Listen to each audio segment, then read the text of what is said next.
And I'm back. This is dangerous. Dangerous. Let me find my words. Turning 5,000 into 25,000? Yeah. So, another version of Kitty's ideas that she's thinking about. She's always thinking. She's always thinking. Could that work? Could that work? Could this work? I don't know. I was just kind of going through the logistics of, who I am and as a trader and just wanting to understand, what makes more sense to me. I believe in myself and having a career in trading, and I know that this is my future, but I also know that I have to make it something that aligns with me. I came into this game understanding that I wanted a personal account, that was the way that I wanted to go. And then I got better at my trading, and I got to a point where I was seeing like consistent results, and it made me think maybe I could do a prop firm. And so I bought a prop firm challenge, and I'm not gonna lie, I like full ported the evaluation, and I passed. I passed on the first try on the first day.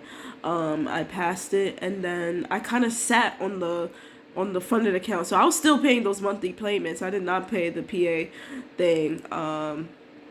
It got to a point where there was like a sale or something, and I saw that was like $40 for the fee. So I was just like, okay, yeah, I'll take that. And then that's when I recently finally purchased it.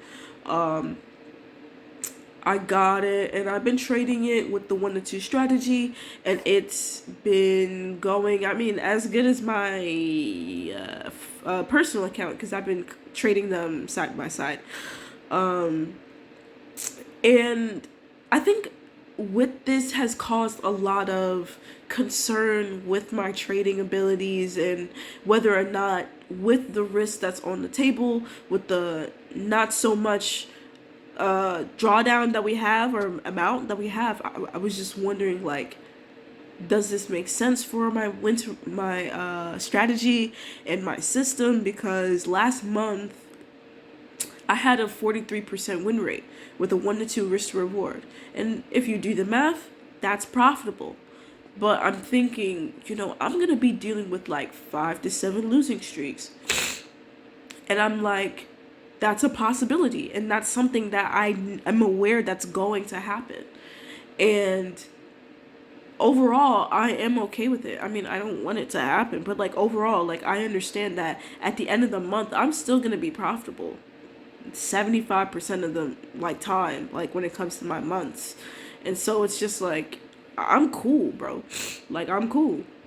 But it made me think about this prop firm challenge, because I'm I'm I'm risking 250 to make 500. And last week I had a better week last week, but this week has not been well. I'm like 1 and 4 right now. So I have a bit of drawdown, right? And so me personally, it's like, yeah, I'm a little bit like, oh my god, I have drawdown. I'm like, no way. But at the same time, it's just kind of like I don't really care about this account as compared to like I feel like a lot of other people, and I personally do not know why. I don't know. I just don't like. I mean, I care. It's like, oh yeah, but it's just like my heart's not really in it.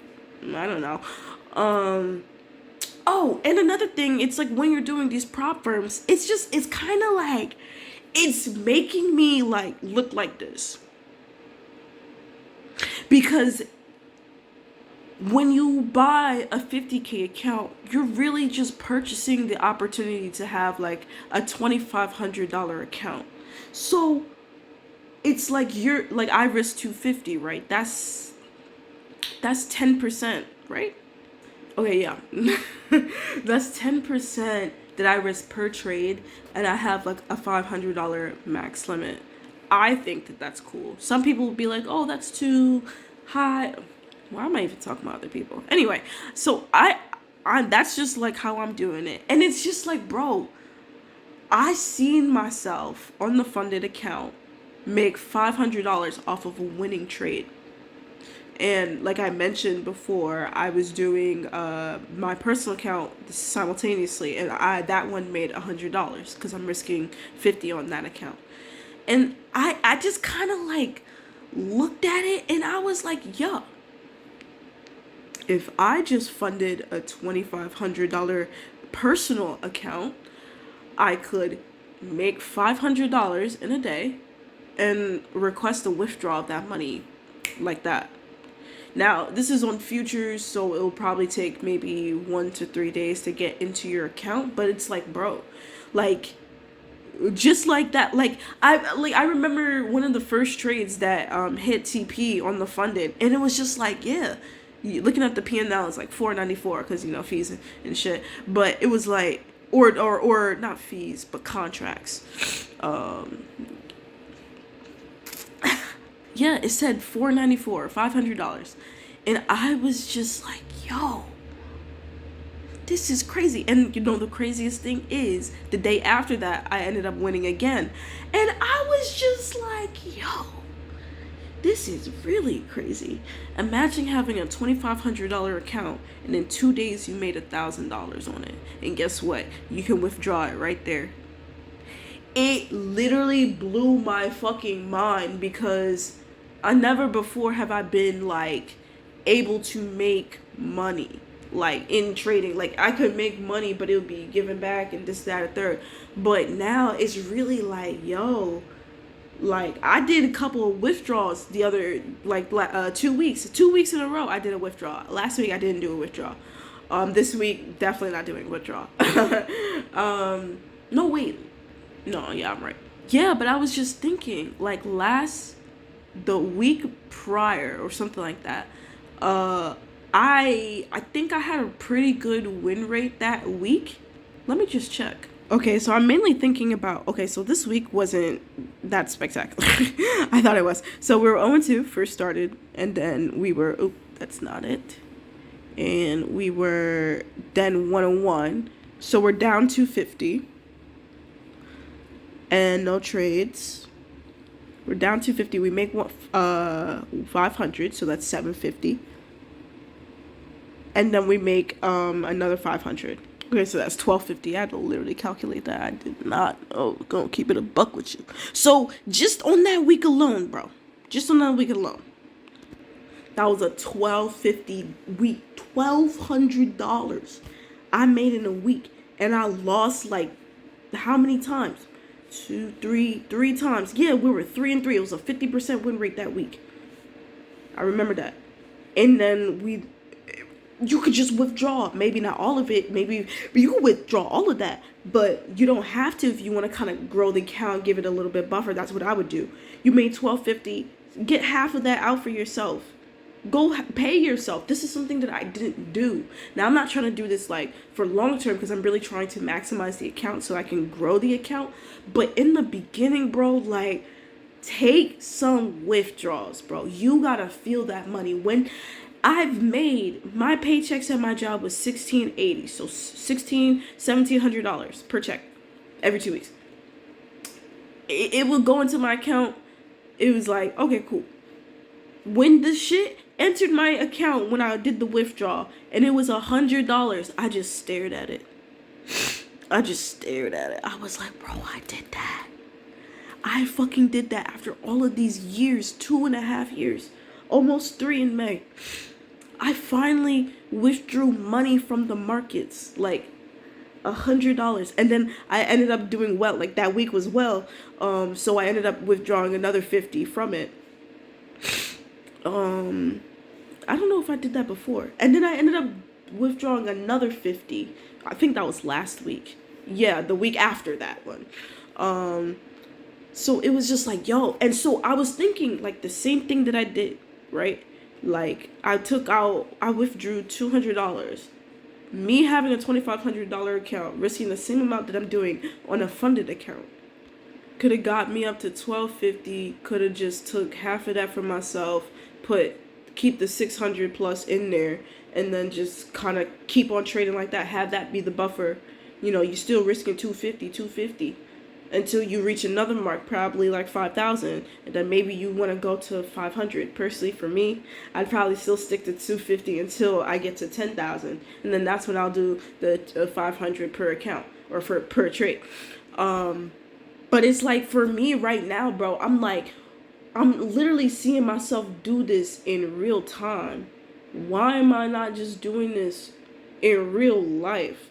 Like the account right now, I feel honestly, it feels back and forth, but it's like we thinking in the long term of the like at the end of the month. What gets to me is like you literally like that week, that 50% week. Like I was up $1,100, right? Now I'm down, drawdown.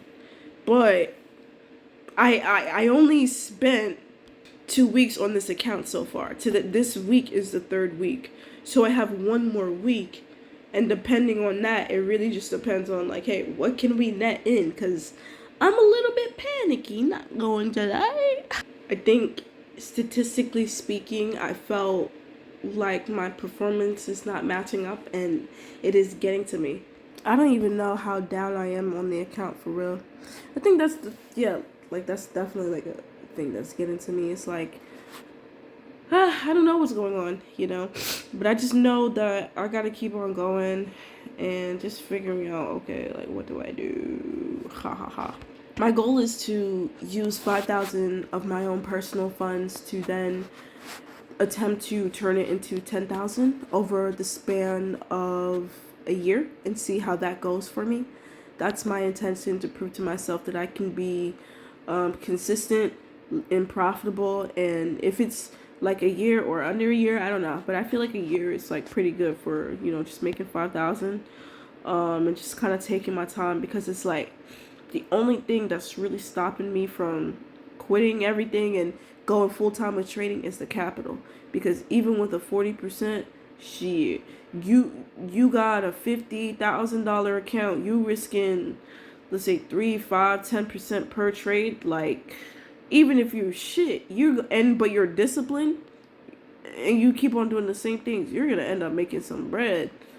And you could be doing withdrawals weekly, every 2 weeks, however you want it. Maybe a monthly job. Like, it really up to you. Like, maybe you need something. Maybe you want something. You like making bread. Like, that's the main thing. That's the main most important thing for me, is making bread. Like, and I had to like change a lot in me to redirect myself on that path, because it's the whole reason why I got into trading in the first place, not to be right all the time, right? Which is what it ended up being. It's like this ego competition, this ego test where you want to be right all the time, when you want to have the best win rate. And I still struggle with this. Like, I still am, I just talked about it. Like me, I'm insecure about my win rate. I'm like, is this profitable? Like, I'm uncertain, because I'm trying my best, bro. Like, I honestly feel like the setups that I take, they may not, like, I make mistakes, and I've been seeing that through my journaling, and there's certain things that I really need to like just brush up on, and just just like fucking like, yo, get it,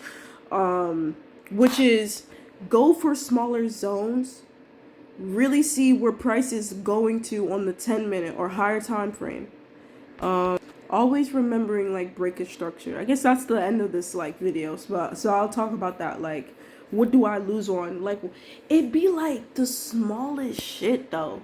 Personally, like I mentioned, like having like the right idea, just the wrong entry placement. It's like my stop loss was entirely too huge for the situation, and I'm a scalper, and it's like I'm going for these large moves, and the marking condition isn't really set for that, or it doesn't look like it's set for that, you know what I mean?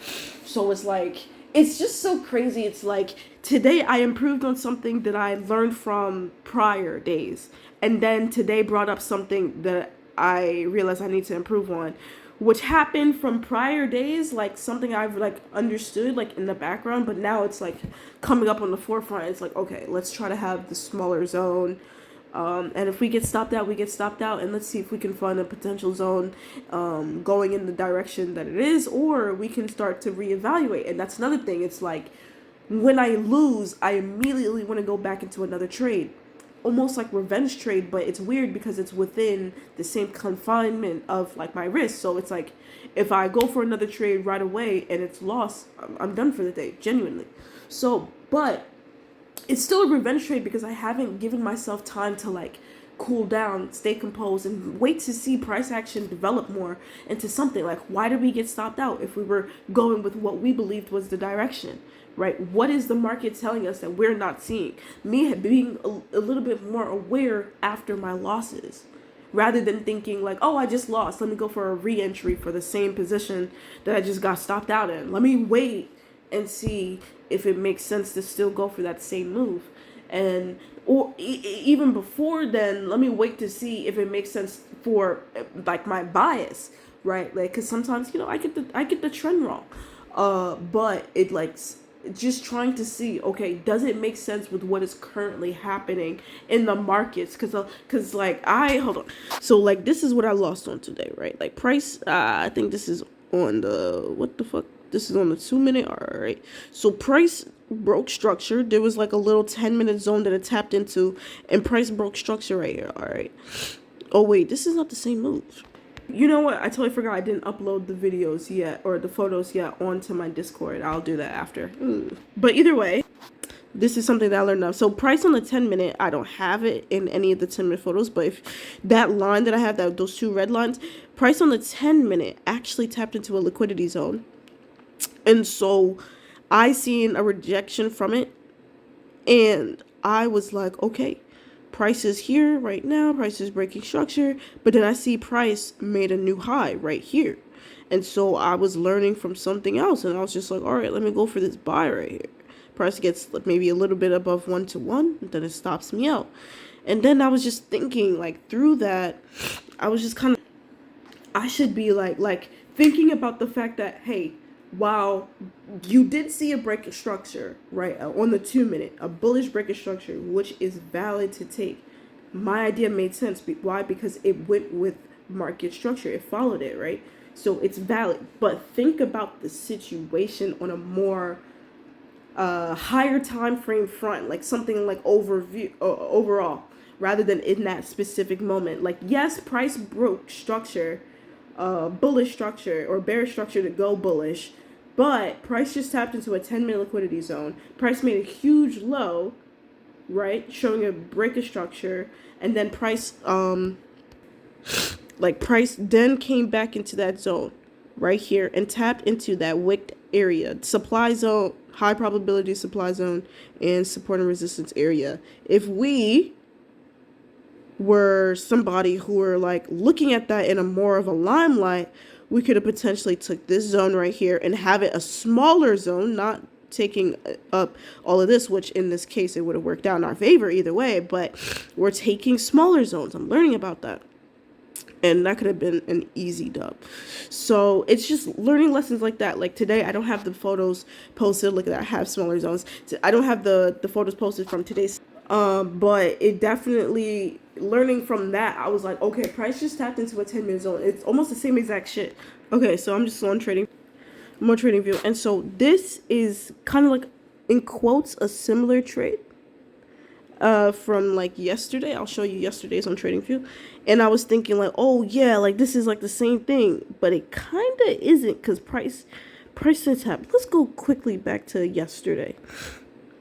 So we got this zone right here. You see this zone right here? You see that zone priced perfectly right there? And let's scroll to what happened. This is the day before.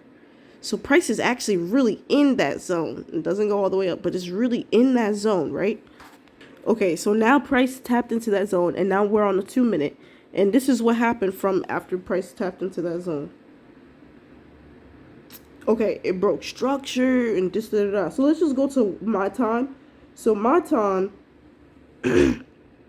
I'm viewing this. This is like the day before I'm viewing this, and I'm thinking, okay, bullish. I've seen this before. Price will be going down. You know, price will be bullish, and then price will go down a bit, and then it'll break bearish structure to then break a uptrend and then continue going up. But what I didn't look at, or what I didn't pay attention to too much, was that 10-minute zone that we had over here. that price tapping into and now looking at is literally a supply zone right there. High probability supply zone on the 2-minute. Oh my god. That's crazy. So price tapped into all of that. 10-minute zone, then scroll down, high probability 2-minute zone. And I decided to go for buys. It's shit like that that kind of gets me frustrated. It's like, bro, looking back at this shit, it's like, this didn't have to happen. But that's how articulate you have to be on the charts. It's trading is simple, but the things that but if you make it simple and you have to have like a system that makes it easier for you to be right more times than not, or as much as you can with your strategy and all that stuff. So like you have to you don't have to pay attention to everything, but there's few things that personally help you. You got to really focus on those, and just journaling everything that you see that really gives you more confidence that, you know what, if I improve on this, like, I'm gonna get better. Just do it, dude. Like, just do it. And that's what I'm doing, journaling. I wasn't journaling for years. I didn't really journal at all. But once I started to lock in and I started like, fuck this, I'm tired of being like old kitty, I started to journal, and wow, what a difference. But yeah, this video is hella long. I don't care. But I just kind of wanted to share how I'm feeling, what I'm doing, and just kind of spread knowledge. Like, if you gotten this far, that is fucking awesome. And just know, when I got my rollie on my wrist, I'm going to give you a rollie. Ah! I don't do watches. I do rings. Okay, don't forget to like,